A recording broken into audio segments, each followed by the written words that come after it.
Assalamualaikum warahmatullahi wabarakatuh. Nama saya Nuri Karafina Meti Muhammad Fendi. Saya dari kelas 4 AR. Saya dari TV PSS PSPZ. Saya akan melaporkan tentang program Khatam Al-Quran, penyampaian beasiswa Madani dan penyampaian kuis Nuzul Quran. Jom kita saksikan.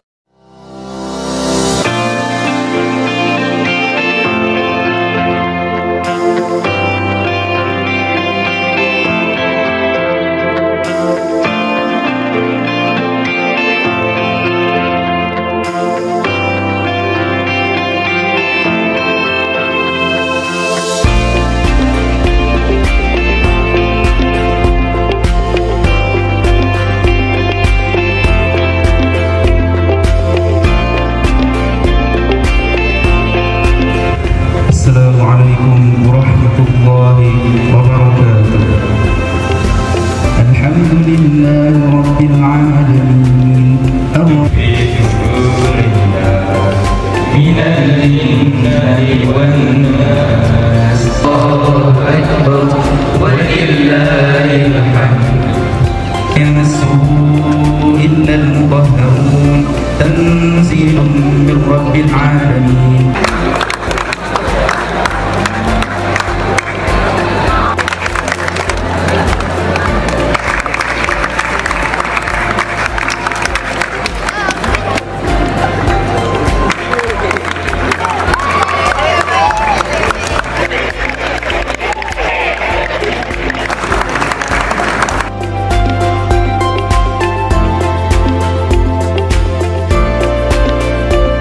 Bersama saya Ustaz Fahmi. Terima kasih Ustaz kerana menjalankan majlis program Khatam Al-Quran ini. Apakah usaha Ustaz dalam menjalankan program ini? Okay, baik. Alhamdulillah, pertama sekali terima kasih diucapkan kepada barisan pentadbir SMKPP 51, Puan Pengetua dan seluruh warga sekolah yang telah memberi kerjasama. Antara usaha yang telah pun kami pihak Guru Pendidikan Islam laksanakan adalah dengan melatih peserta Khatam Al-Quran, dan latihan tersebut Alhamdulillah diberi kelonggaran masa oleh pihak pentadbir, menyebabkan kami dapat meluangkan masa untuk menyemak bacaan para peserta. Dan Alhamdulillah tahun ini diberi kelonggaran kepada semua peserta untuk dicampur adukkan antaranya dalam kalangan arus perdana dan juga murid tingkatan 6. Usaha saya untuk merealisasikan majlis khatam ini bermula sebelum bulan puasa lagi. Sebelum bulan puasa tu kita dah sediakan bajet dalam kertas kerja untuk proses sumbangan-sumbangan, di mana sebelum puasa kita dah mencari dana-dana untuk diberi kepada penerima-penerima lah pada hari ini. Perbelanjaan hari ini lebih kurang lah dalam 5,000 RM 5,000 duit Malaysia kita. Jadi susah jugalah untuk mencari dana tu, tapi Alhamdulillah setelah seminggu lebih berpuasa kita dapat dana daripada Majlis Agama Islam Wilayah Persekutuan.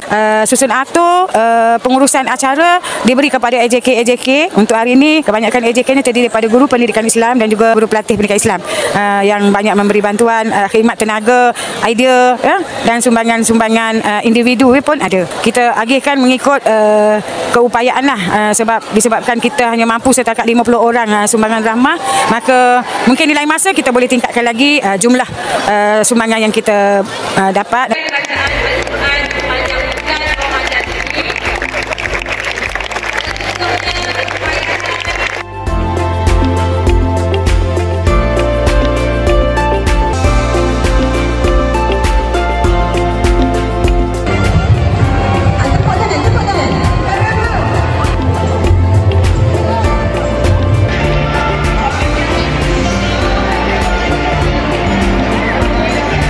Sekian dari saya Nuri Karafina.